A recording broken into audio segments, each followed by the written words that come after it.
tassa bhagavato arahato samma sambuddhassa. Namo tassa bhagavato arahato samma sambuddhassa. Bonjour et bonne année.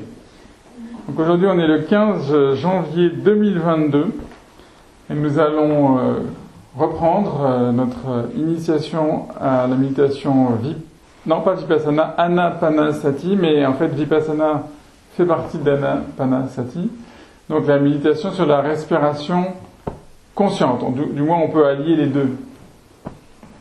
Vous vous souvenez, je vais dire quelques mots, après on va tout de suite méditer, petite marche, méditation marchée, vous savez comment on fait, puis après on échangera. Donc je ne vais pas vous imposer une méditation trop longue, parce que je sais que pour certains, pour les gens, c'est un peu difficile, mais on va quand même essayer de tenir au moins une demi-heure, peut-être un peu plus, on verra. Après on fera la méditation marchée, et ensuite on échangera.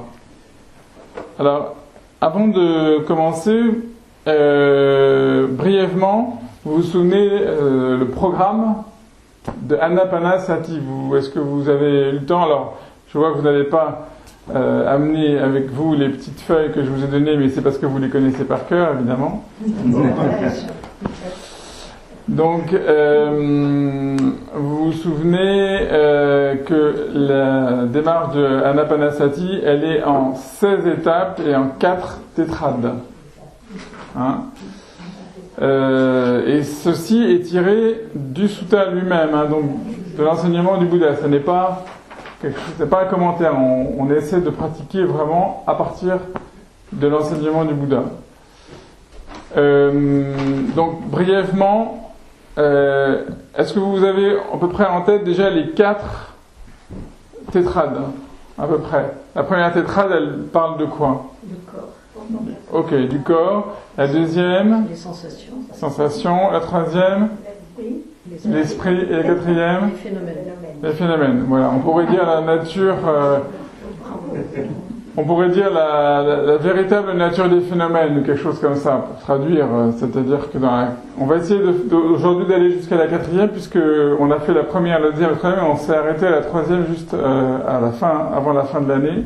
On va essayer de mettre le pas sur le chemin de la quatrième tétrade qui relève plus de la sagesse en fait, et en fait pour laquelle les autres tétrades nous ont préparé normalement à cette vision pénétrante. Vision pénétrante, Vipassana ça veut dire vision pénétrante. Donc à cette vision pénétrante dans la nature des phénomènes, et on va essayer de au moins brosser le tableau, de vous présenter, puis après évidemment, comme je vous l'ai expliqué, c'est à vous de pratiquer. Hein. Alors brièvement, la première tétrade, on peut résumer très succinctement les 4 étapes. Vous vous souvenez la première étape? Longue. Respiration longue. Deuxième étape? Courte. Respiration courte. Troisième étape? Alors là, vous commencez à sécher déjà. Troisième étape, expérience de tout le corps. Quatrième étape, tranquilliser tout le corps. C'est facile, respiration longue, respiration courte, tout le corps, tranquilliser tout le corps. Ça c'est la première étape, la première tétrade, constituée de ces 4 étapes. Alors deuxième tétrade, ça commence par quoi? L'expérience de la joie. Voilà, ça commence par la joie. Ensuite on a le bonheur.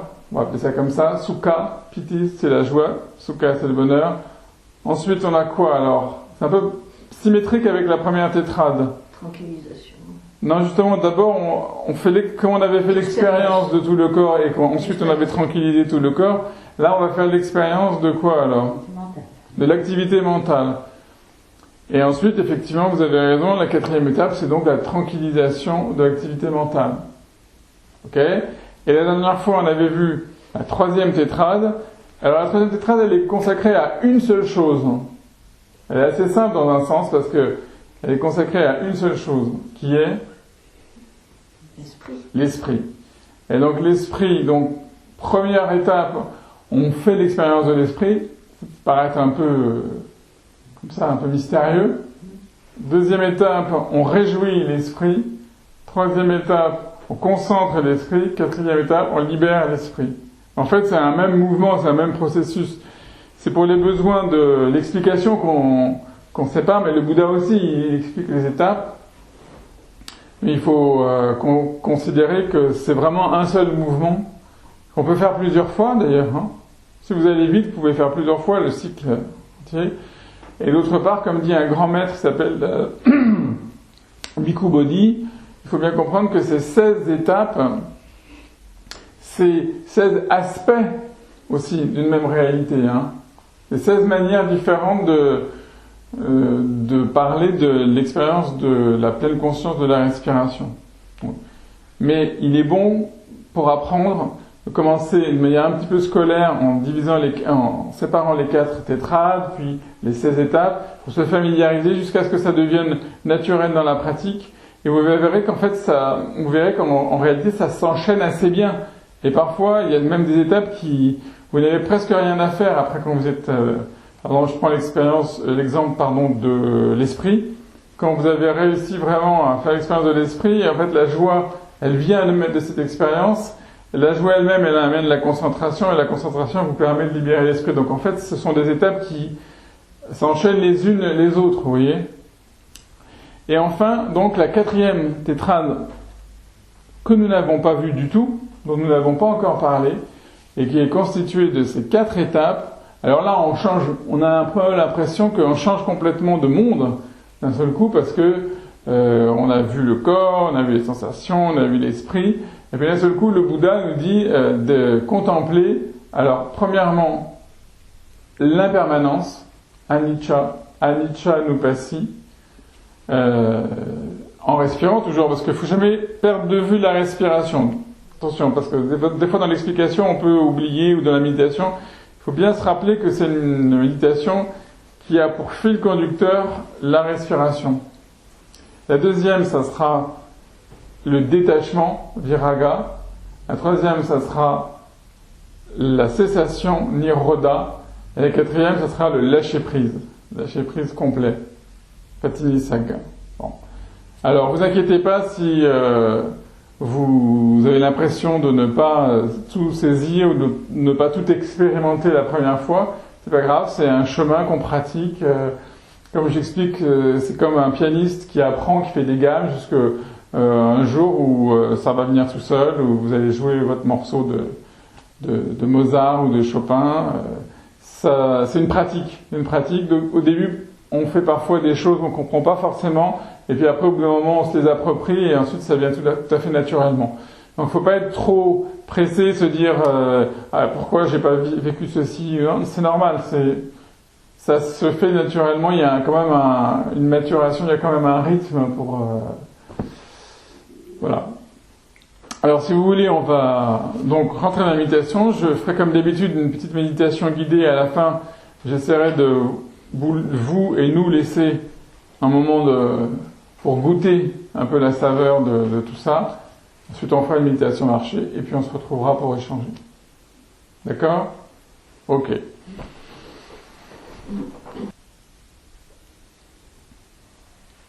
Alors, vous vous souvenez que nous avions parlé des préparatifs ou des préliminaires qui sont très importants.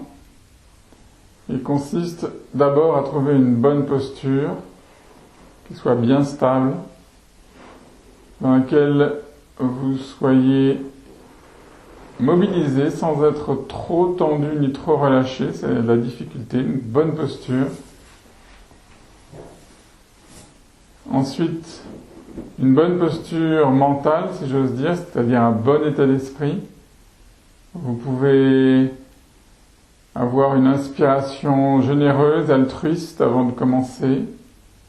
Souhaiter que tous les êtres soient heureux et en paix, ou que tous les êtres bénéficient aussi de votre méditation. C'est important d'avoir une bonne attitude quand on commence la méditation, une bonne posture physique, une bonne posture mentale. Et puis provisoirement, on va écarter nos soucis. On va les mettre de côté. Ils reviendront, ne vous inquiétez pas. et on essaiera ensuite de pouvoir traiter tous les problèmes, mais après avoir clarifié un peu notre esprit, après avoir retrouvé un peu de sérénité, de tranquillité. Donc dans un premier temps, on écarte tout ce qui nous tracasse, tout ce qui nous inquiète, tout ce qui nous fait souffrir. Dans un premier temps, on le met entre parenthèses et on va suivre ce chemin que nous propose le Bouddha, précisément pour résoudre ces problèmes. Mais on a besoin de prendre un peu de recul, un peu de distance.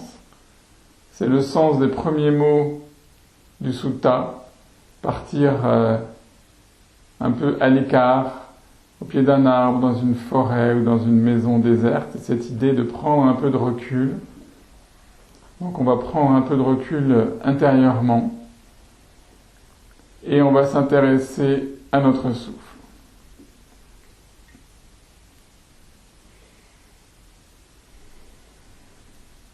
Alors, est-ce que vous sentez le point de contact entre l'air qui rentre et qui sort et votre corps?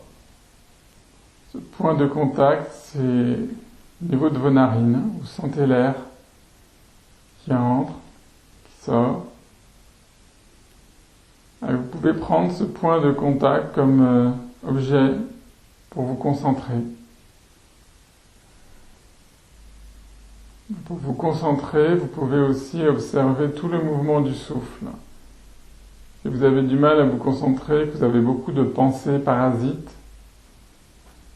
alors appliquez votre esprit à suivre tout le processus, depuis le début, le milieu, la fin de l'inspiration, un moment de suspens entre l'inspiration et l'expiration, et à nouveau le début, le milieu, la fin de l'expiration.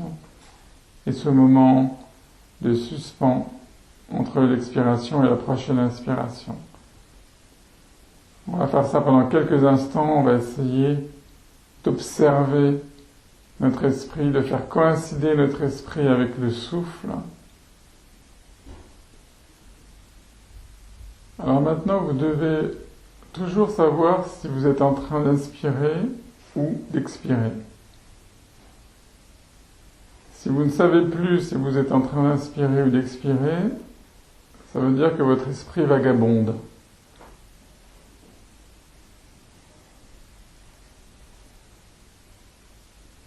C'est pourquoi vous pouvez utiliser cette petite formule. J'inspire, je sais que j'inspire. J'expire, je sais que j'expire.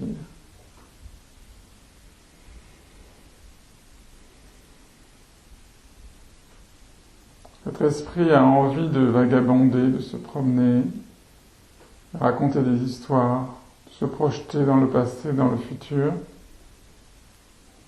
Mais nous le ramenons pour l'instant à notre souffle, à l'inspiration et à l'expiration, qui permet de trouver un peu de concentration. Ce qui est paradoxal, c'est que ce qui pourrait paraître frustrant, en fait, c'est une source de joie, on va le voir tout à l'heure. Si vous ramenez votre esprit dans le souffle,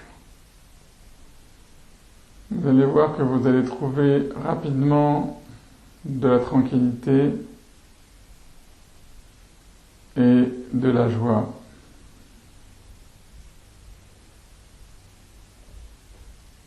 Alors maintenant, on va rentrer dans la première tétrade. On va simplement prendre une bonne inspiration pour commencer.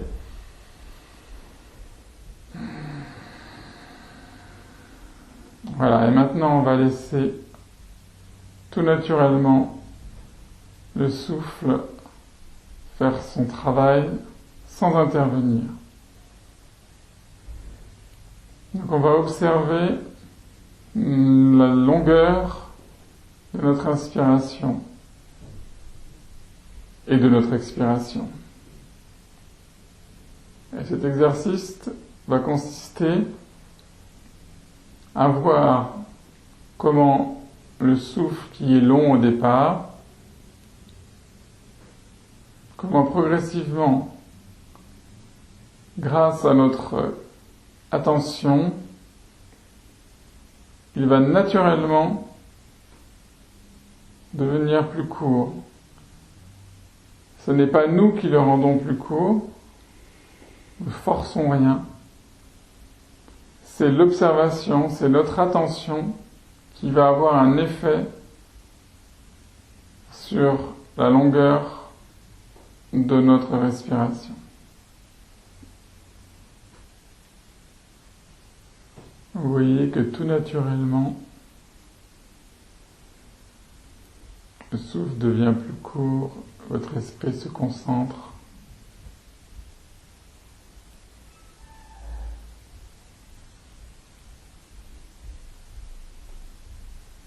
Et alors nous allons pouvoir entrer dans la troisième étape de cette tétrade sur le corps. Et nous allons pouvoir faire l'expérience de tout le corps.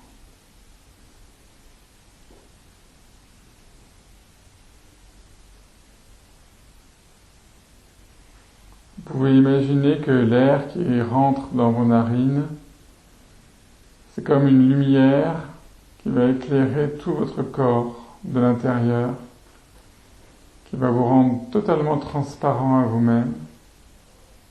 Et grâce à l'énergie de la pleine conscience, alliée à la respiration, on va pouvoir passer en revue tout notre corps,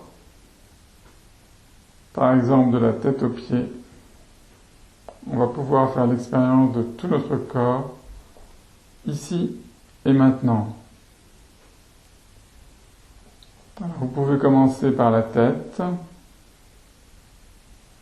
Essayez d'observer ce que vous ne percevez pas habituellement.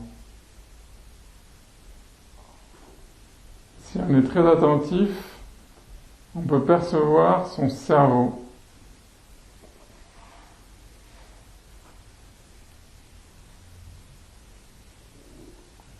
On peut ressentir la force du nerf optique, l'air sur les joues, bien sûr nos narines qui se dilatent,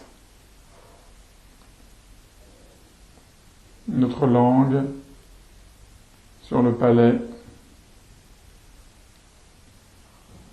notre mâchoire, notre gorge, notre nuque. On en profite pour voir si notre corps est bien aligné, pas trop tendu. Et on descend les épaules, les omoplates, les bras le long du corps qui se rejoignent, la main droite posée sur la main gauche. La cage thoracique qui s'ouvre, qui se referme. Les poumons, le cœur, peut-être vous pouvez l'entendre battre. L'estomac, le foie, les intestins. Vous êtes conscient absolument de tout. Et votre colonne vertébrale bien droite. Votre corps qui s'enfonce dans le coussin, aux cuisses, aux genoux, aux jambes repliées, vos mollets, vos chevilles, vos pieds.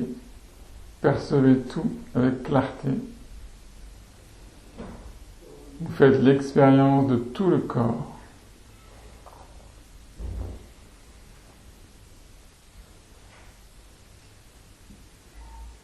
Votre esprit n'a plus le temps de vagabonder parce que votre esprit est revenu dans votre corps. Comme vos corps est assis sur le coussin, votre esprit est assis en quelque sorte dans votre corps. Il ne vagabonde plus.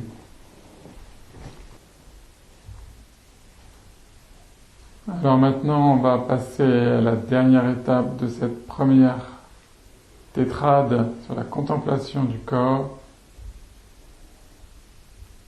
On va calmer le corps, les activités corporelles.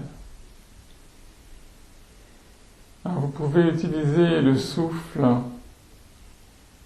Vous inspirez et vous relâchez le souffle dans tout votre corps. Vous laissez l'énergie de la pleine conscience se diffuser dans votre corps avec l'oxygène dans vos veines. S'il y a une tension quelque part dans le dos, dans la jambe, vous la repérez simplement et sur l'expiration, vous la laissez passer. Vous vous détendez. Et vous utilisez l'expiration pour faire circuler cette énergie de la pleine conscience dans tout votre corps. C'est comme si vous preniez une douche à l'intérieur de vous-même, qui vous purifie, qui vous nettoie, qui vous détend.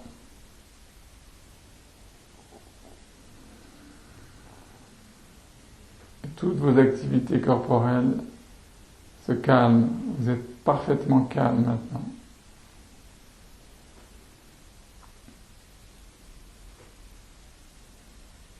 Et c'est dans cet état de bien-être corporel que nous allons aborder la deuxième tétrade sur les sensations. Vous êtes parfaitement calme et détendu. Vous éprouvez une sensation agréable.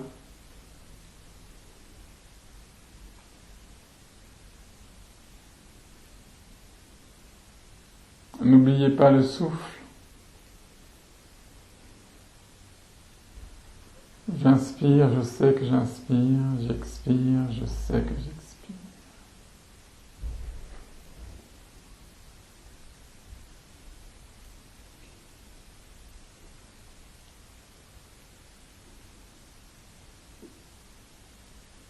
Vous laissez totalement le passé. Vous laissez l'avenir. Vous êtes dans l'instant présent, ici, maintenant.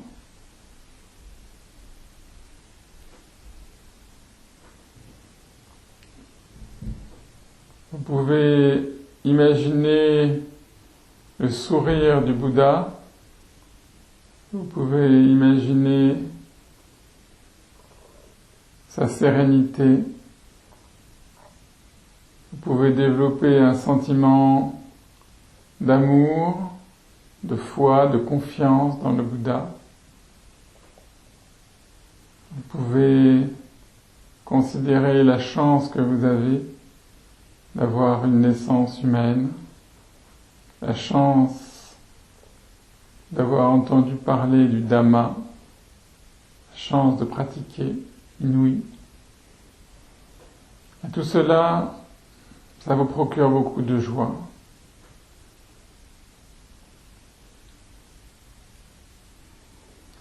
Cette joie qui est en vous, la joie de l'instant présent.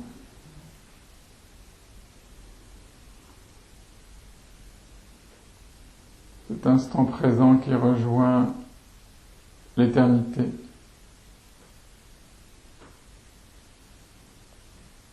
Cette joie, c'est comme un torrent de montagne. Elle est fraîche, elle est vivante. Et elle vient se perdre dans un grand lac, tranquille. Elle s'apaise. Elle se transforme en une paix profonde qu'on peut appeler un bonheur tranquille. Et maintenant, vous éprouvez cette sensation de bonheur tranquille. Et votre esprit est comme un grand lac de montagne qui reflète les nuages, les sommets enneigés. Votre esprit est calme, paisible, heureux.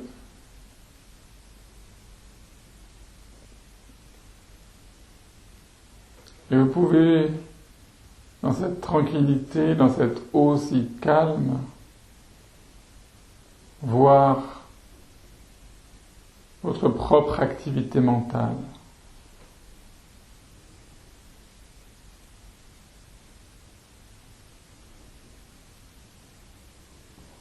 Et donc maintenant, nous allons faire l'expérience de nos sensations, de nos perceptions, de nos volitions. Nous allons être attentifs à tout ce qui se passe. Pendant quelques instants, nous allons observer nos sensations corporelles, comme par exemple cette sensation de bien-être corporel. Elles peuvent être agréables, mais elles peuvent être aussi désagréables, les sensations. Elles peuvent être ni agréables ni désagréables.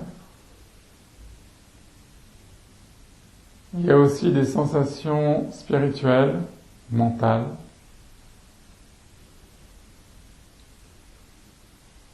Cette sensation de confiance, d'amour pour le Bouddha, c'est une sensation spirituelle agréable. Il peut y avoir des sensations spirituelles désagréables, une pensée parasite. Il y a aussi des sensations spirituelles qui sont ni agréables ni désagréables. Alors on va observer un petit peu tout ça et vous allez voir que les sensations, les perceptions, les volitions, en fait elles sont liées. Et que ce qui peut provoquer une sensation spirituelle désagréable, c'est précisément une perception, un souvenir,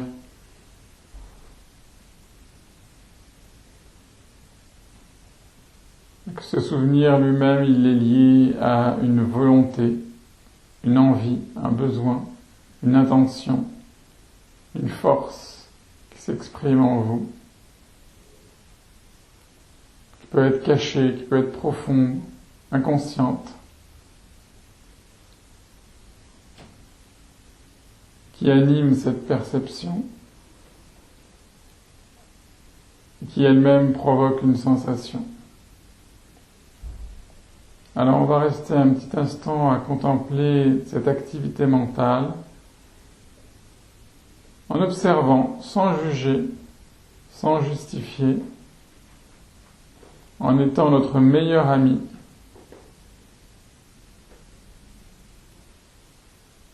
Il s'en passe des choses dans votre esprit. C'est normal. Pas d'inquiétude. Vous les observez. Vous observez vos pensées.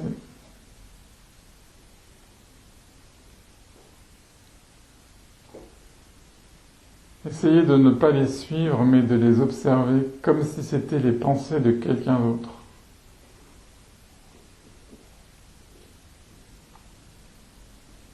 Maintenant, on va calmer l'activité mentale.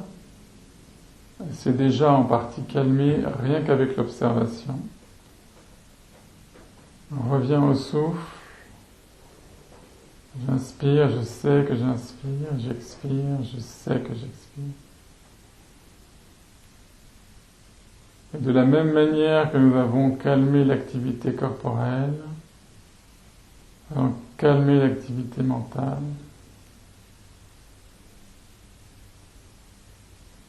Nous allons laisser le souffle nous purifier de toutes ces pensées, toutes ces sensations, ces intentions.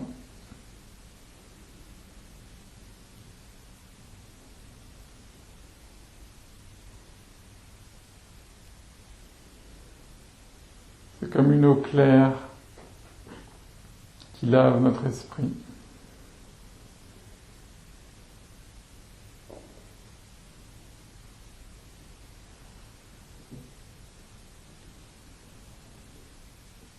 Notre esprit devient de plus en plus limpide, de plus en plus clair et lumineux. Et ainsi nous entrons dans la troisième tétrade.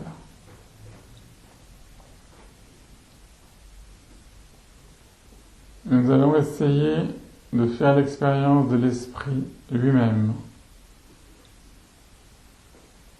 On laisse passer les pensées, les sensations, les perceptions, les volitions, comme des nuages dans le ciel. C'est comme si l'esprit se regardait dans un miroir.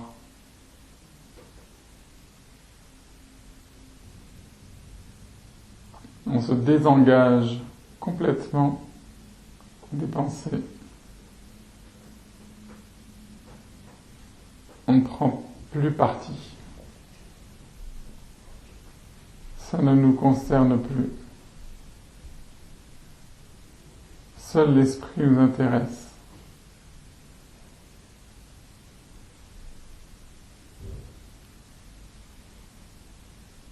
Le fait même d'avoir conscience. C'est merveilleux.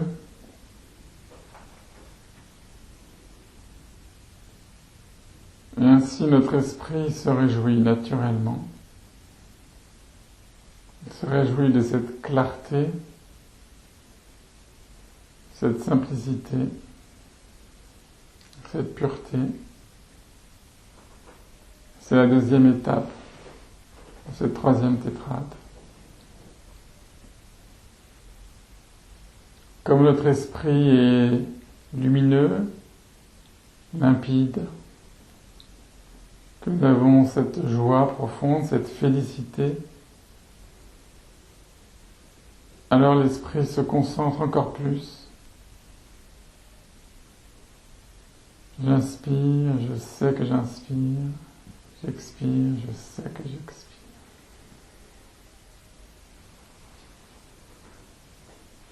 Voilà, et dans cet état de concentration,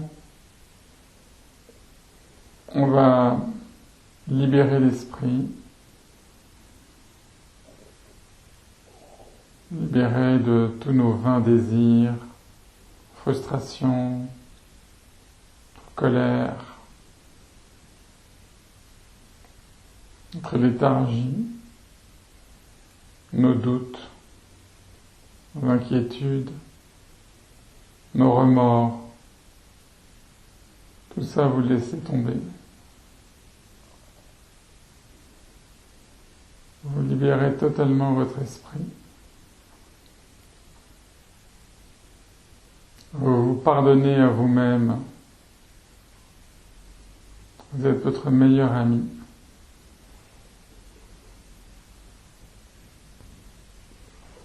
Et vous revenez au souffle.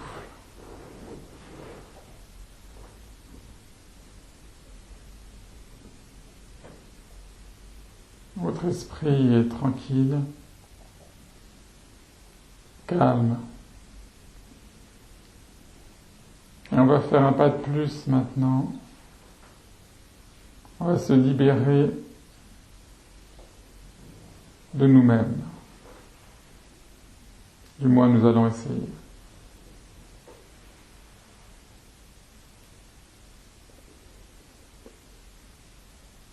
Il y a l'air qui rentre, il y a l'air qui sort. Ce n'est pas vous qui respirez. Ça respire.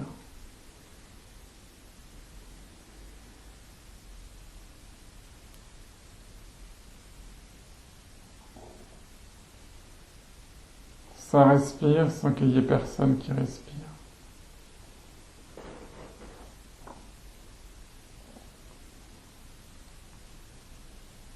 À ce moment-là, aujourd'hui ou une autre fois, vous pourrez vous laisser glisser dans ce qu'on appelle le samadhi. Un silence profond, une quiétude, une unification de l'esprit, pour réjouir de cet état intérieur merveilleux.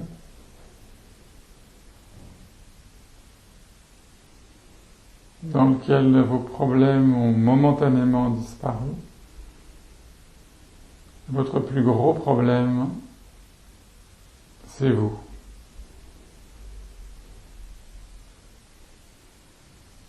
Quel bonheur d'être libéré des exigences de ce tyran qui est notre moi.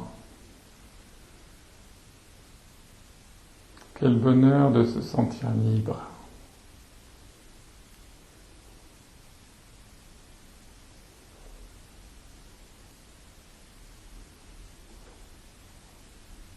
Et maintenant, nous allons rentrer dans la 4e tétrade. Et nous allons considérer tout le parcours que nous avons fait, le corps, les sensations, l'esprit, tout ce que nous sommes, les perceptions, l'évolution, notre conscience.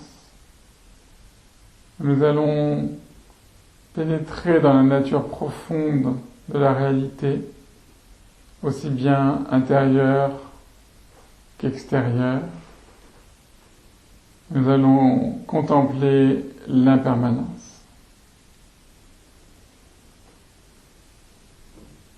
Notre corps est impermanent, notre esprit aussi, notre conscience, perception, nos sensations, nos volitions, tout est en mouvement.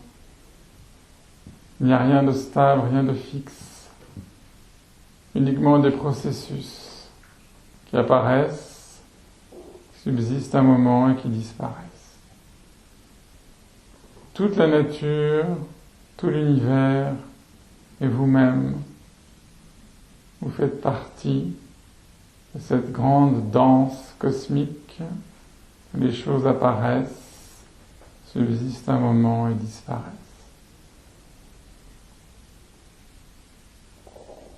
Contemplez l'impermanence. Anicca Nupassi. Contemplez que tout ce à quoi vous tenez, tout ce à quoi vous êtes profondément attaché, tout cela va disparaître, un jour ou l'autre, y compris vous-même.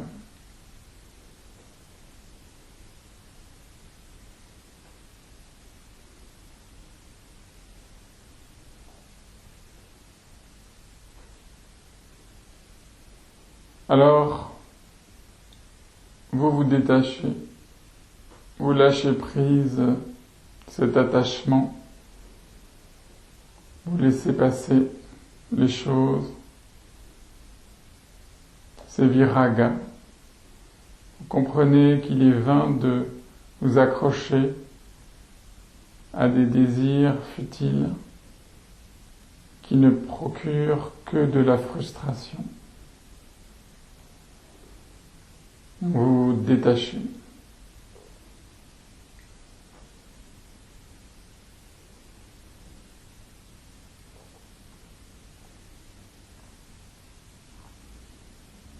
Et vous sentez une plus grande liberté encore.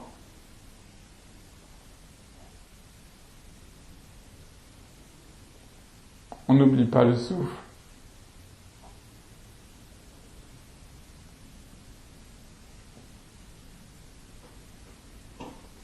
C'est merveilleux la liberté.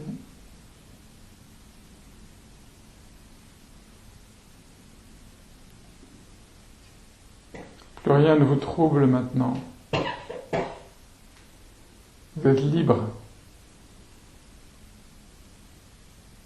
Vous êtes comme des esclaves qui ont brisé leurs chaînes.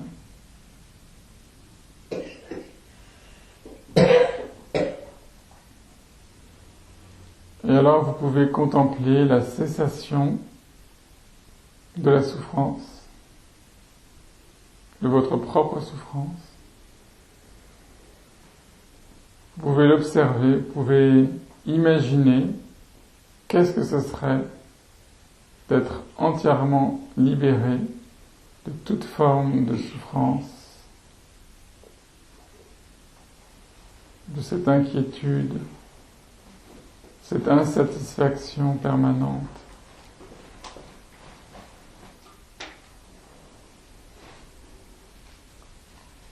Contempler cette perspective merveilleuse,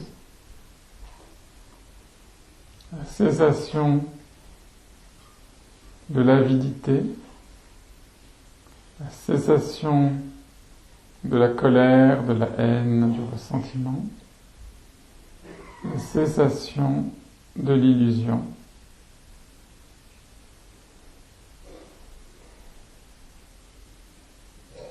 Maintenant que nous avons contemplé cette dimension de liberté,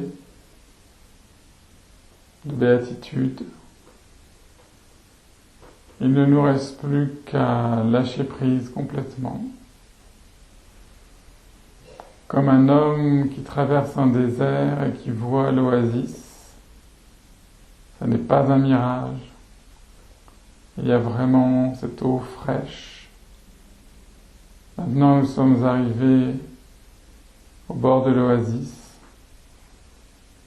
Et maintenant, nous pouvons plonger dans cette eau claire et nous désaltérer et lâcher complètement prise.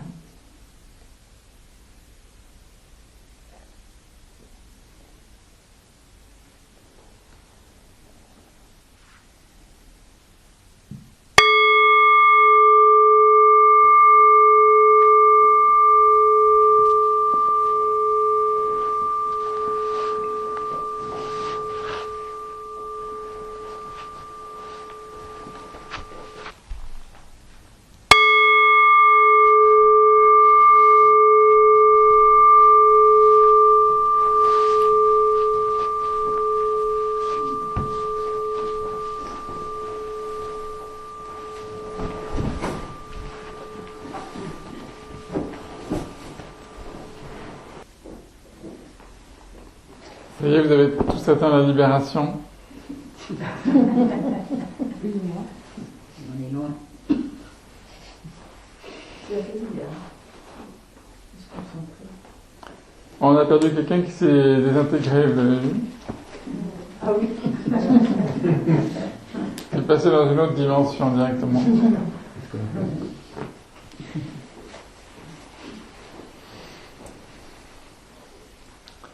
Alors peut-être que vous avez des petites questions, c'est intéressant, peut-être si je peux y répondre, mais c'est surtout intéressant pour vous, parce qu'en fait le fait de poser des questions, de parler, ça permet de clarifier les choses. Moi j'apprends aussi des choses en vous écoutant, parce que en fait, quand vous posez des questions, c'est des questions que je ne me suis pas toujours posées moi-même. Donc, du coup, quand vous posez des questions, je me la pose à moi-même aussi. Et donc, ça permet de clarifier les choses. Déjà, peut-être pour commencer, je crois qu'il faut partir de cette pratique de ce qu'on a fait. Est-ce qu'il y a des choses qui vous ont paru évidentes, d'autres moins évidentes? Comment vous avez vécu cette méditation, par exemple? N'hésitez pas. Alors pour moi, quand on suit la respiration, c'est facile.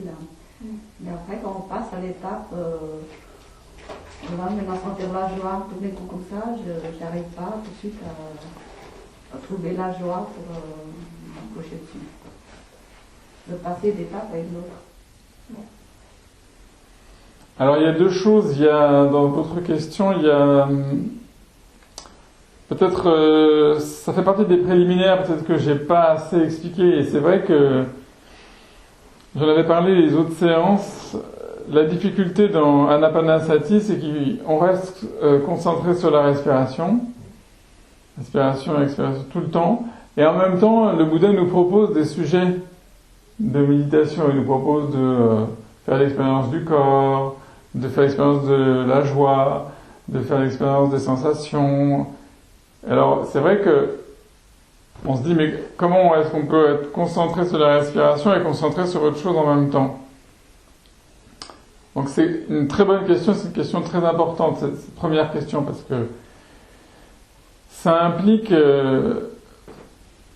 qu'on puisse arriver à maintenir l'attention sur la respiration tout au long, mais en la passant au second plan. Vous voyez ce que je veux dire? Il faut être capable d'avoir une attention, quand vous avez l'attention totalement concentrée sur, par exemple, sur la sensation sur le bout de vos narines, par exemple. Tout est concentré là. Bon. Il faut que vous soyez capable de faire en sorte que cette sensation, tout en continuant un peu comme une basse continue, vous puissiez la mettre au second plan et laisser être capable en même temps d'être attentif à autre chose. C'est pas si compliqué que ça peut paraître... par exemple, quand vous regardez un tableau, si vous allez au Louvre, vous allez voir la Joconde, vous regardez le visage de la Joconde, mais en fait, en même temps, vous voyez le paysage qui est derrière. Mais vous pouvez choisir soit de regarder le sourire de la Joconde, soit de regarder le paysage. Quand vous regardez le paysage, en fait, le sourire de la Joconde, il est toujours là dans votre champ de vision. Mais vous avez mis au premier plan le paysage. Et quand vous revenez à la Joconde, vous avez mis la Joconde au premier plan et c'est le paysage qui est au second plan. Vous voyez? Ça fait partie un peu des exercices préliminaires pour bien apprécier Anapanasati, il faut être un peu capable de pouvoir faire ça. Parce que sinon, soit on est concentré sur la respiration et après on passe à autre chose et on perd la respiration. C'est pour ça que je dis que de temps en temps il faut y revenir parce que ça arrive qu'on la perd, donc il faut régulièrement à chaque étape se dire j'inspire, je sais que j'inspire, j'expire, il faut pouvoir... Et en vous entraînant, vous allez voir que vous pouvez rester, vous pouvez avoir cette sensation d'être conscient de votre respiration et en même temps de pouvoir choisir différents objets de méditation. Donc ça c'est le premier point, ça se développe dans la pratique. Et le deuxième point, c'est cette question de la joie. Ça revient souvent parce que c'est vrai que c'est surprenant. Le Bouddha nous dit, dès la deuxième tétrade, tout de suite, il nous dit, faites l'expérience de la joie. Piti pati samvedi, asasi samiti sikati, piti pati samvedi, asasi samiti sikati. Piti, ça veut dire la joie. Il nous dit ça tout de suite. Et c'est pourquoi les préliminaires et la première tétrade est importante, parce que si vous avez vraiment suivi le processus, vous avez vu les deux premières choses, c'est sur la longueur de la respiration. La respiration elle est longue, après elle est courte. Pourquoi? Parce qu'en fait, ça vous permet de vous concentrer sur la respiration. Et en étant concentré sur la respiration, ça calme votre esprit au bout d'un moment. Votre esprit se calme. Et plus il s'apaise, et plus votre être tout entier s'apaise, se tranquillise. Et ensuite, quand on passe en revue, on fait l'expérience de tout le corps et qu'on a complètement détendu le corps, vous arrivez déjà normalement dans un état de bien-être qui est vraiment le terrain sur lequel la joie peut venir. Que si la première tétrade, si vous n'avez pas bien suivi la première tétrade, que vous n'êtes pas concentré et que vous n'avez pas réussi à vous détendre complètement, à faire l'expérience du corps, évidemment c'est plus difficile. Donc c'est pourquoi la première tétrade, c'est vraiment l'expérience du corps, de calmer le corps. C'est une préparation en fait pour pouvoir ensuite faire cette expérience de la joie. Mais il ne faut pas le faire d'une manière volontariste en se disant maintenant je dois expérimenter la joie. Si vous n'expérimentez pas la joie, c'est pas grave. Après le Bouddha il dit il y a l'expérience du bonheur. Ce qu'il appelle le bonheur, c'est quelque chose de beaucoup plus calme, beaucoup plus tranquille. Et normalement, si vous avez bien suivi les premières étapes, vous devez être dans un état d'apaisement et de tranquillité. Vous pouvez être à l'écoute de ce bonheur intérieur, de cette paix intérieure, vous voyez. Mais aujourd'hui, je vous ai quand même proposé quelques petites pistes. Justement, je vous ai donné quelques petites pistes parce que je vous ai parlé du sourire du Bouddha. Donc si vous êtes bouddhiste, convaincu, pratiquant, normalement vous devez éprouver une certaine sympathie, c'est le moins qu'on puisse dire, pour le Bouddha. Donc normalement, si vous pensez au Bouddha, si vous pensez au sourire du Bouddha, ça doit provoquer en vous, ça doit déclencher en vous un certain sentiment. C'est plus que l'amitié bienveillante, c'est sada, la foi, ou pema, l'amour. Et donc ça peut être un moyen utile, par exemple, si vous avez un peu de mal à trouver cette joie, vous pouvez utiliser ce moyen habile de penser au Bouddha, et grâce à l'amour que vous avez pour lui et la foi que vous avez pour lui, ça peut susciter en vous cette joie. Vous voyez ? C'est un moyen habile. C'est ça. Et ça peut être aussi, comme j'ai lancé d'autres pistes, aussi si vous êtes bouddhiste et que si vous pensez que, si vous croyez que c'est pas si facile que ça d'être dans un corps humain, c'est pas évident, et que c'est une chance à saisir, c'est aussi une chance parmi les milliards d'êtres dans le monde que vous ayez pu entendre parler du Bouddha, que vous ayez pu venir ici dans ce centre. C'est quand même une chance extraordinaire, et donc il faut saisir cette chance, et c'est une joie merveilleuse. Donc en fait c'est des petits trucs pour essayer de déclencher un peu le sentiment d'émerveillement, de gratitude, de dire merci, d'avoir de la joie, de remercier le Bouddha. C'est ces petites choses qui permettent de susciter cette joie, en fait. Parce que cette joie, en fait, elle est là déjà. Comme tout, d'ailleurs. En fait, on a tout en nous. Hein.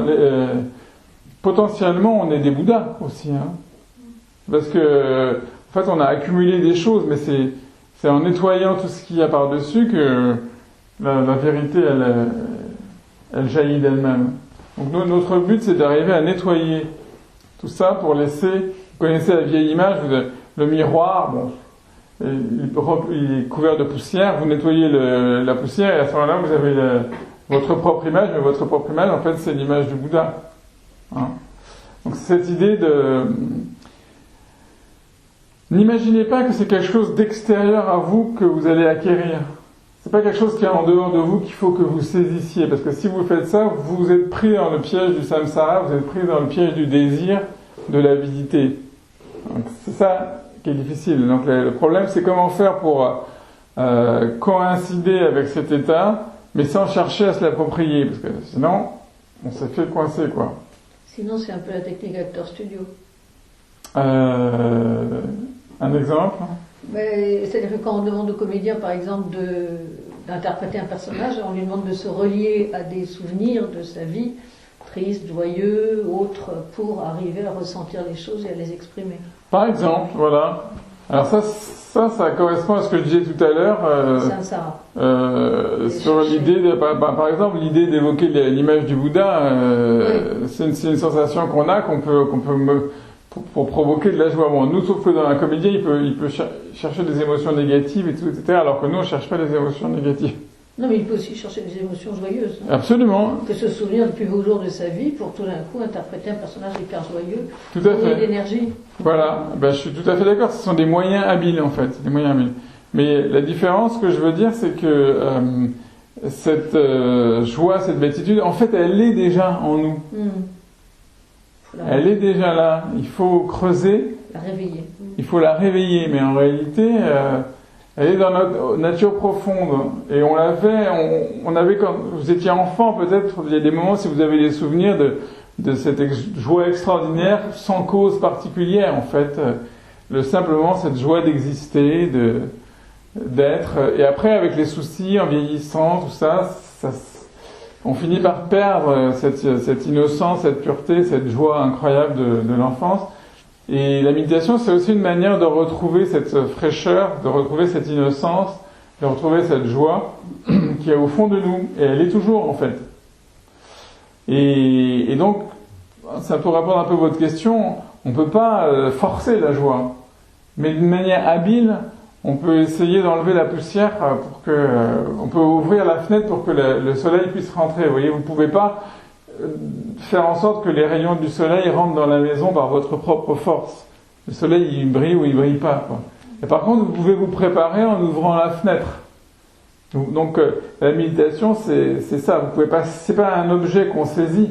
C'est en se mettant dans une certaine disposition, en s'ouvrant pour laisser cette joie.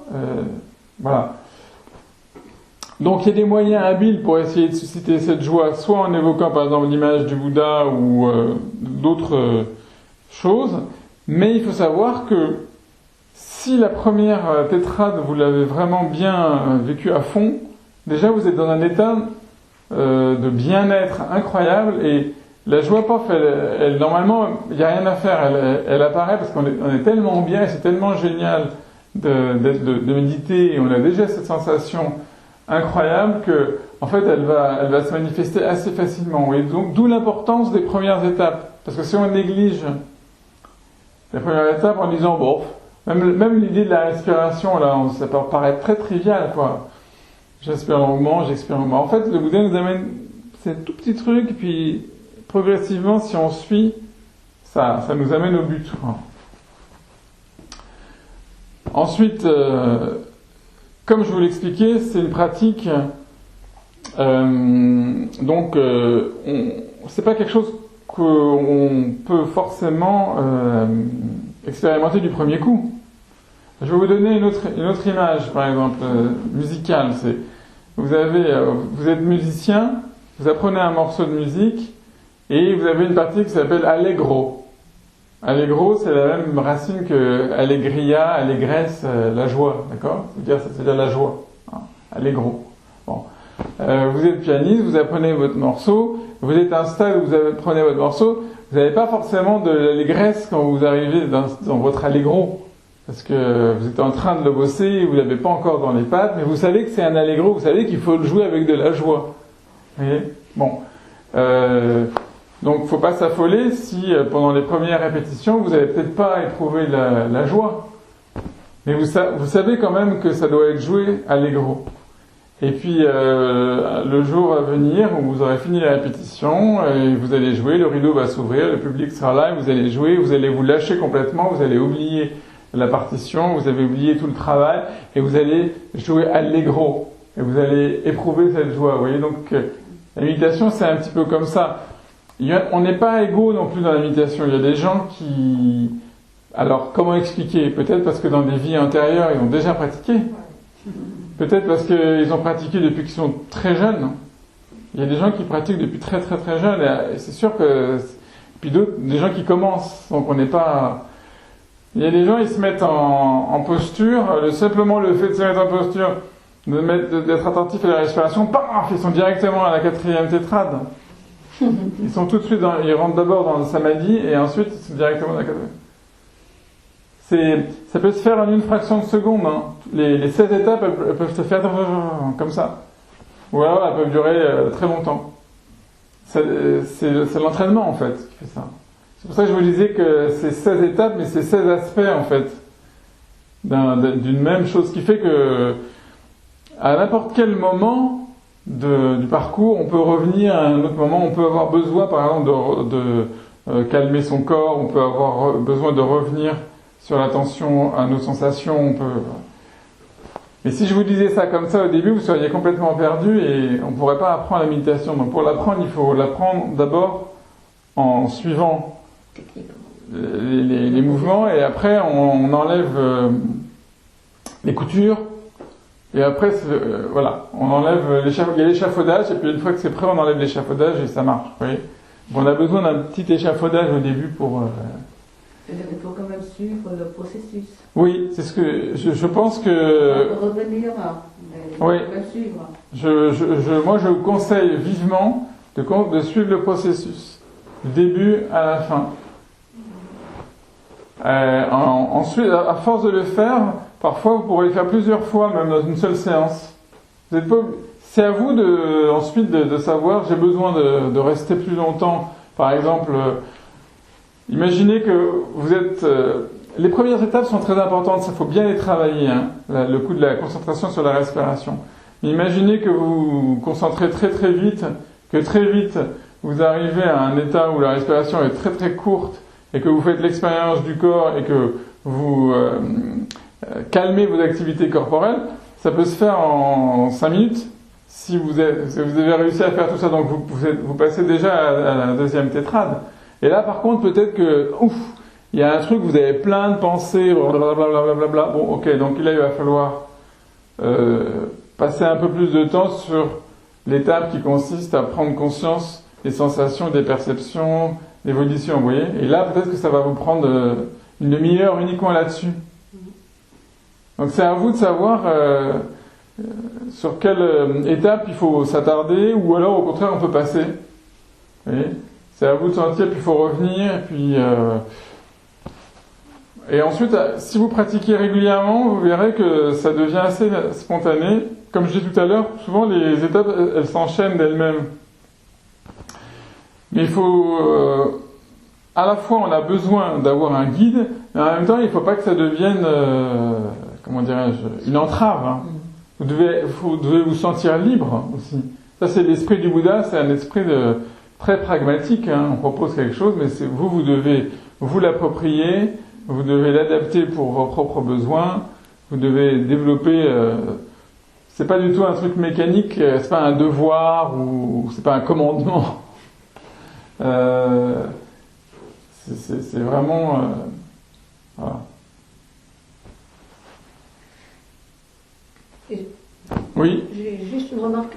Dans la vie de tous les jours, enfin, je ne sais pas si tout le monde fonctionne pareil, mais il y a des moments où, sans une raison extraordinaire, hein, c'est pas le résultat de quelque chose qui nous arrive, on a ce sentiment, tout d'un coup, fugitivement, fugacement, d'être heureux. Boum. On a l'impression que tout s'est bien aligné, etc., mais ça vous prend presque par surprise. Est-ce que par la méditation, on peut arriver à ce genre de résultat en le contrôlant soi-même, justement, par cette pratique? Alors, oui, bien sûr.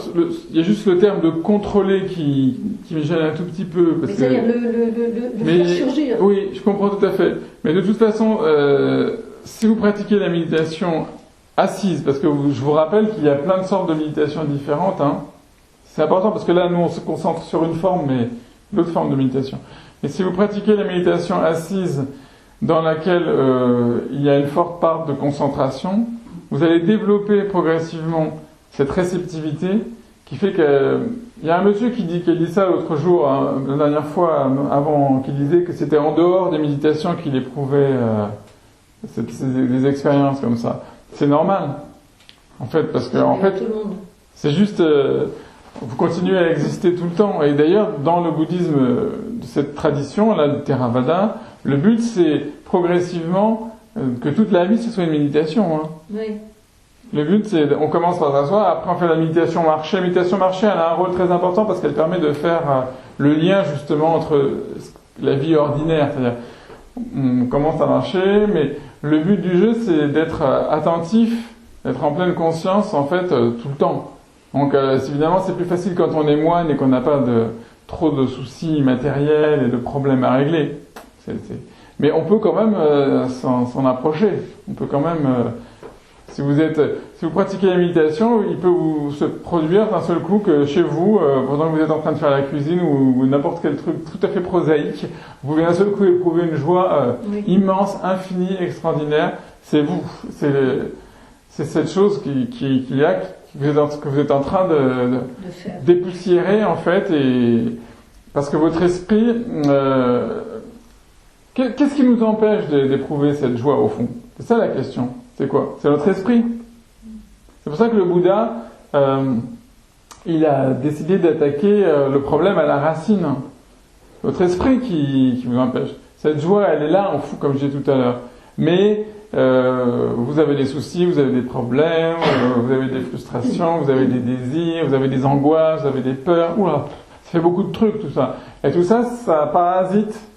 Vous voyez, et du coup, c'est une vieille image. D'ailleurs, c'est une image qu'on trouve pas forcément seulement dans le bouddhisme, on trouve dans d'autres traditions. Mais vous savez, c'est l'image de la fenêtre qui n'a pas été lavée depuis très longtemps et la poussière s'est accumulée, les saletés sont accumulées, hein, et finalement, on voit plus rien à l'intérieur de la pièce. Bon.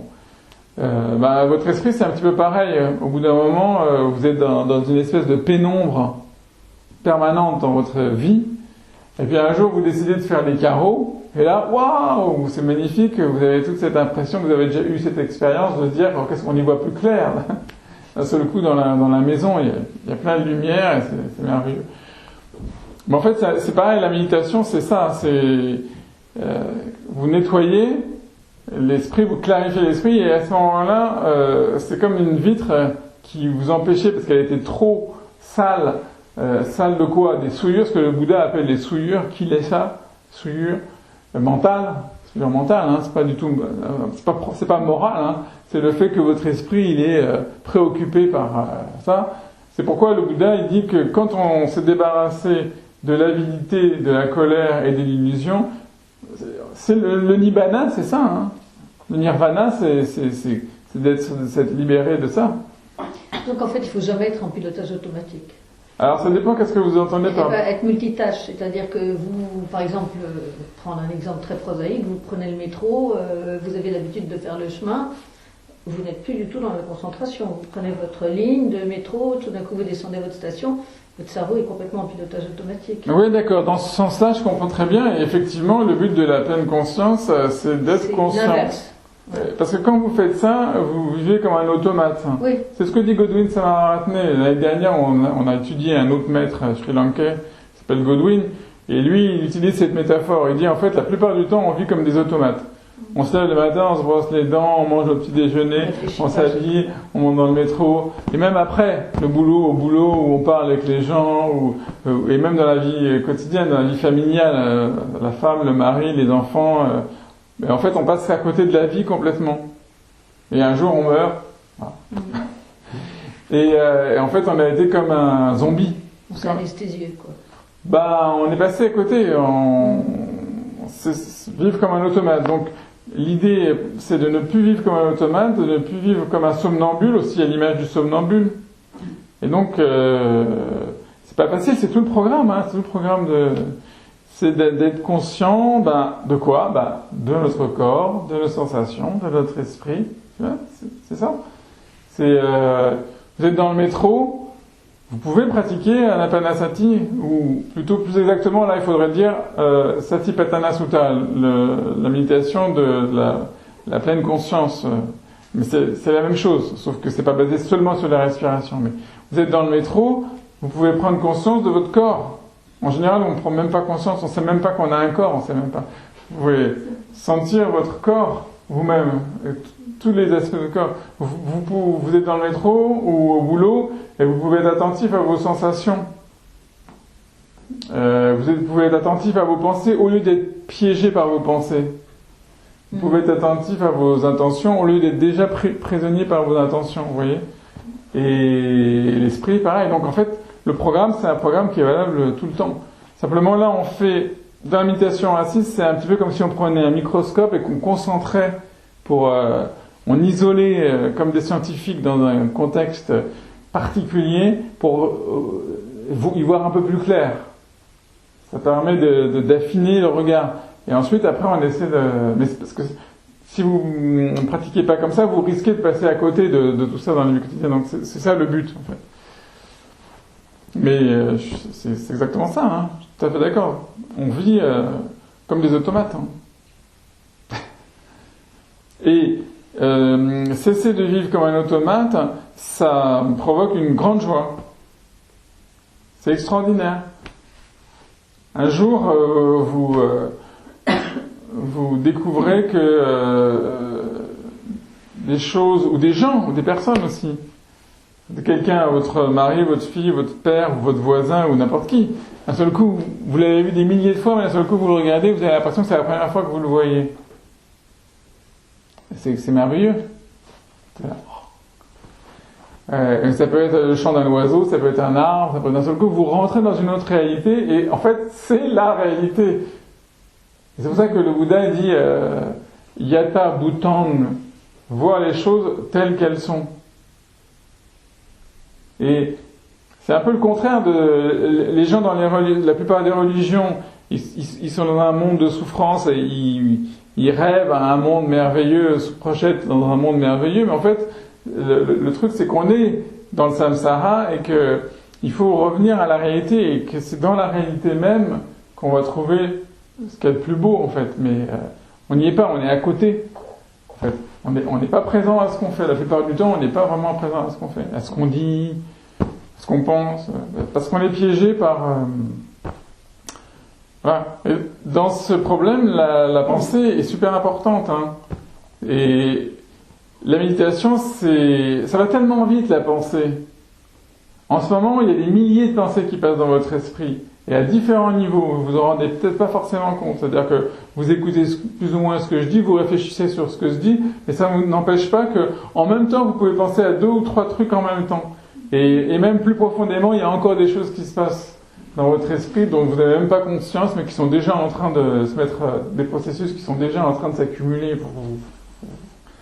Quand on fait la méditation, en fait, l'idée c'est, tiens, on arrête et on observe tout c'est vertigineux, quoi. Ça peut être inquiétant. Surtout si la réalité est affreuse. Parce qu'il y a quand même des endroits où la réalité est absolument terrifiante, quoi. Oui, mais là, séparons les choses, chaque chose en son, tu vois. Le premier truc, c'est déjà de nous observer notre pensée. Après, on va voir comment on va pouvoir agir dans la réalité efficacement. Hein. Même dans un séisme, une catastrophe naturelle. Ça fait partie de la vie. Oui. Ouais.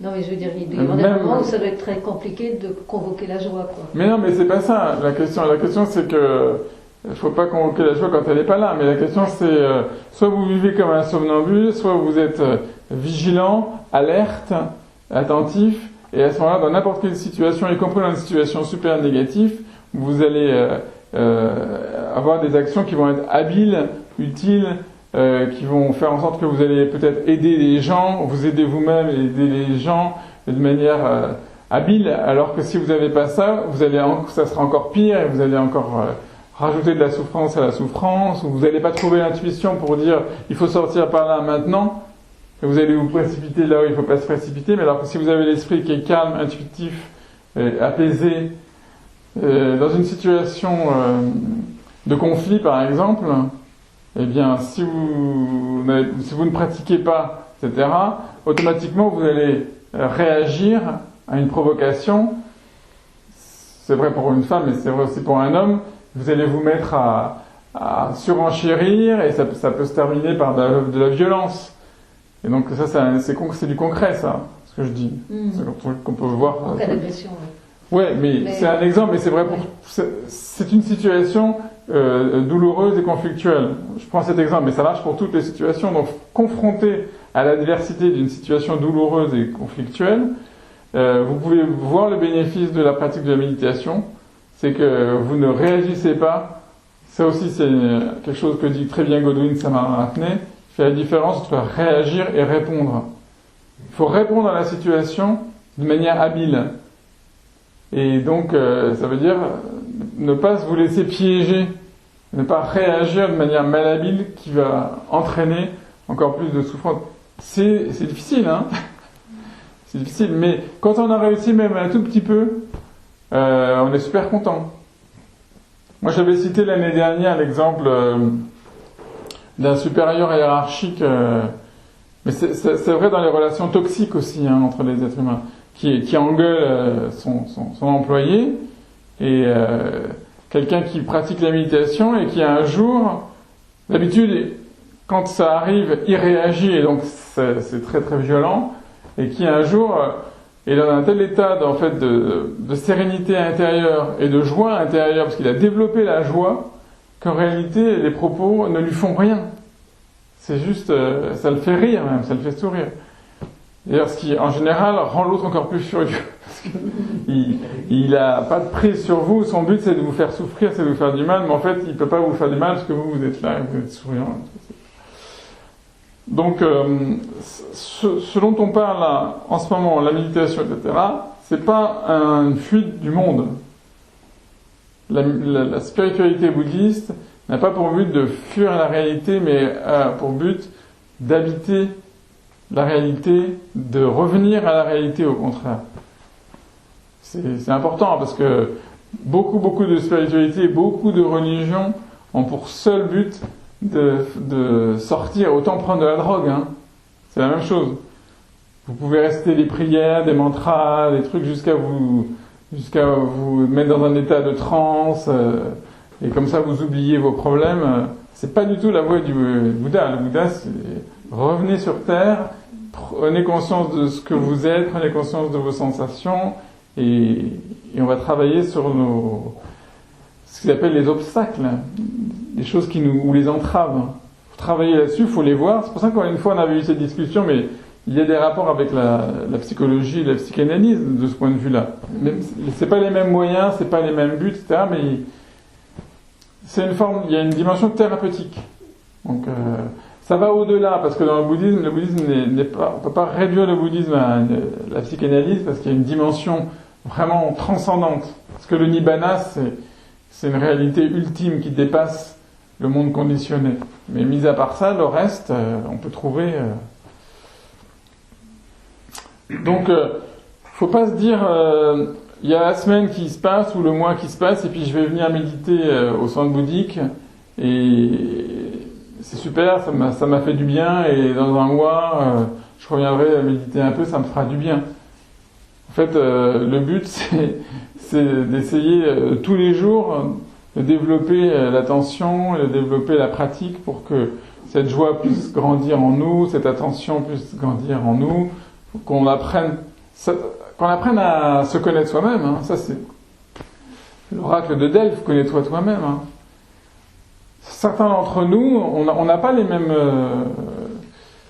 soucis, il y a certains d'entre nous, nous ne sommes plus... ça fait partie dans le Visuddhimagga, il y a des typologies humaines qui sont décrites, et on n'a pas tous... Il y a des gens qui sont plus enclins à la sensualité, d'autres qui sont plus enclins à la colère, d'autres qui sont plus enclins à l'illusion, à se faire des illusions. Il y a des gens qui sont enclins à une sorte d'état un peu soporifique, de somnolence. Il y a des gens qui sont inquiets, super inquiets. Inquiets, qu'est-ce qui va se passer, ou oh, j'aurais dû faire ça, pourquoi j'ai pas fait ça, Et ça, c'est très précisément défini par le Bouddha. Ça s'appelle Uddhacca Kukucca, c'est un nom. L'agitation et le remords. Bouddha, c'est un psychologue qui a vraiment vu tous nos... Mais nous, il faut qu'on découvre quel est notre problème. Il faut que et la méditation, ça sert à ça. Parce que, par exemple, quand vous pratiquez la méditation, il peut y avoir des choses qui reviennent de manière récurrente. Et donc, quand il y a un truc qui revient tout le temps, au bout d'un moment, il faut se poser la question, vous dire, tiens, c'est intéressant. Et c'est comme ça que vous apprenez à vous connaître vous-même. Par exemple, je sais pas, pour reprendre l'exemple de l'inquiétude, de l'agitation ou l'inquiétude, certaines personnes, dans la méditation, elles vont avoir, au bout d'un moment, quelque chose, une forme d'agitation et d'inquiétude qui va revenir. Donc c'est intéressant de se dire, pas refouler, et pas lutter non plus contre. C'est toute la difficulté. C'est vraiment observer. Ah, ok, d'accord, il y a de l'agitation, de l'inquiétude en moi. Et il faut l'accepter. Parce qu'à partir du moment où vous l'acceptez, vous avez déjà fait la moitié du chemin, en fait. Et la plupart du temps, on ne veut pas voir. Donc on ne veut pas entendre parler de nos propres problèmes, quoi. Et donc on les fuit dans des divertissements, parce que comme disait Pascal, divertissement, c'est-à-dire on oublie le problème en faisant autre chose à côté. Ça peut être des trucs très grossiers, ça peut être en mangeant, en buvant, ou en regardant la télévision toute la journée, ou son smartphone toute la journée, mais ça peut être plus subtil. Ça peut être dans des activités politiques, religieuses, ça peut être dans n'importe quoi, on peut fuir. Donc dans la méditation, le but c'est de ne pas fuir. C'est de... On peut être au mauvais moment, au mauvais endroit aussi. Et là, on ne peut pas faire grand-chose. Ça, c'est autre chose. Le Bataclan, par exemple. Que fait un moine bouddhiste au Bataclan? C'est une autre question. Ce que vous dites sur le Bataclan, c'est la même chose à une autre échelle que l'exemple que j'ai donné d'une situation conflictuelle et violente. Oui, où on peut essayer de trouver une porte de sortie. Voilà. Mais bon. Oui. Donc La vie est quand même parfois assez... Non, pas parfois, tout le temps. Tout le temps, oui. Donc l'exemple que j'ai donné, il est valable pour tout. Il est valable pour tout. Ensuite, vous pouvez pas passer votre temps, par exemple, ça aussi, ça peut être une interrogation, quelque chose que vous pouvez, je dis pas ça pour vous personnellement, mais je connais des gens comme ça qui sont, dans ma famille en particulier, ils vont pas très mal, mais ils portent le poids de la souffrance du monde. Alors ils passent leur temps à regarder les journaux, la télévision, etc. Et les journaux, la télévision, faut reconnaître que parfois à une certaine dose, ça peut être assez déprimant. Mais ils n'ont que ça, ils n'ont pas autre chose. Ils font pas de méditation, ils font pas de philosophie. Donc, alors au bout d'un moment, ils sont toujours malheureux parce qu'ils vous rendez compte qu'est-ce qui se passe en Afrique, en Inde, en Chine, au Sri Lanka, en Russie, au Moyen-Orient. En fait, vous pouvez faire tout le tour de la Terre. Et ils se chargent d'un poids, mais d'abord, le résultat c'est quoi? C'est qu'ils sont très malheureux, et deux, c'est qu'ils ne font absolument rien pour aider ni ceux qui sont en Afrique, ni ceux qui sont au Sri Lanka. Ils se contentent simplement d'être malheureux et d'être en colère. Donc quand on a vu la vanité de cette attitude aussi, il faut comprendre que c'est complètement vain. Et il y a même une forme de masochisme, il y a même une forme d'autoflagellation, de se nourrir, c'est assez malsain en fait. Donc le but c'est qu'il faut déjà commencer, ce que le Bouddha nous dit c'est commencer par faire la paix, vous, et vous soigner, parce que vous faites partie du monde, donc vous aurez il y a déjà une partie de la planète qui ira mieux. Et à partir de ce moment-là, à partir du moment où il y a une partie de la Terre qui est constituée par vos 5 agrégats qui va mieux, de proche en proche, vous pouvez déjà essayer de faire en sorte que ça aille un petit peu mieux et que votre vision change. Et après, il y a des choses qui ne dépendent pas de vous. Vous pouvez pas... Il y a des règles, des lois qui gouvernent le monde et elles doivent suivre leur cours. Mais vous êtes condamné à une souffrance permanente si vous passez votre temps à regarder les journaux télévisés et dire... Les journaux télévisés, en fait, sont faits pour que les gens flippent en se disant qu'est-ce que je suis content, moi, parce que je suis pas là-dedans. Oui, ou ça peut être plus pervers encore. Ça peut être fait pour que les gens se divertissent en achetant des choses. Ouais. Ça peut être encore un peu plus pervers. Ça peut être aussi un truc pour la consommation. Parce que quand vous êtes stressé, vous avez besoin d'acheter, de manger, de consommer. Ouais. Mais déjà, le fait de ne pas être dans l'inondation, dans le séisme ou au Bataclan, ça suffit à certains. Parce qu'il y a un rapport avec la consommation, parce que si vous trouvez la joie en vous, le bonheur en vous, etc., vous avez moins besoin de consommer. Si vous êtes vraiment malheureux, insatisfait, etc., vos chaussures, votre robe, votre garde-robe, votre voiture, il faudra une autre, il faudra quelque chose d'un peu mieux, il faudra une nouvelle chaussure, une nouvelle robe, une nouvelle voiture, une nouvelle femme, un nouvel homme, quelque chose de nouveau, quoi, parce qu'il y a cette insatisfaction. Dukkha, n'oubliez jamais que dukkha, ça veut dire insatisfaction.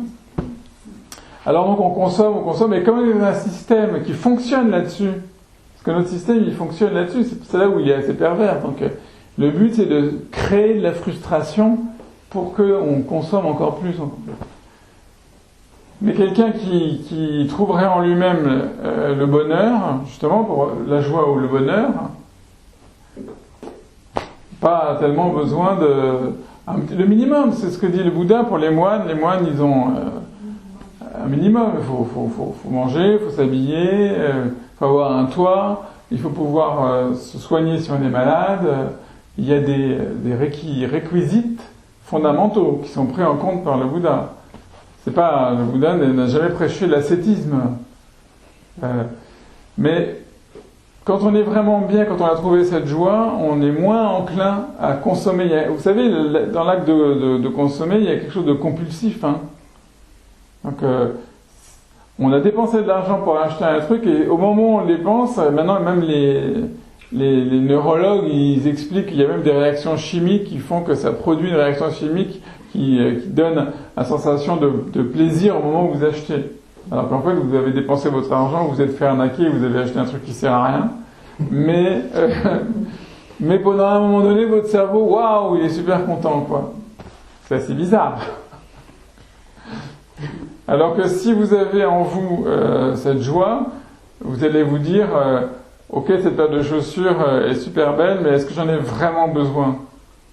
Et peut-être que, en fait, non, peut-être que chez vous, vous avez déjà plein de paires de chaussures et qu'elles sont pas mal, en fait, qu'elles sont encore en bon état, qu'elles sont assez jolies, vous n'avez peut-être pas vraiment besoin. Maintenant, si vous avez des chaussures qui sont trouées, que l'eau elle rentre dedans, etc., dire oui, j'ai vraiment besoin de m'acheter des chaussures, donc vous achetez des chaussures. C'est un petit peu revenir, je veux dire, à la réalité. Hein. Mais les êtres humains ne sont pas du tout rationnels et ils fonctionnent à travers des schémas de plus en plus complexes. Et maintenant, avec Internet, avec les smartphones, ça devient de plus en plus pervers, de plus en plus abstrait, parce que en plus, vous cliquez, vous appuyez sur un petit bouton, tac, vous pouvez consommer quelque chose.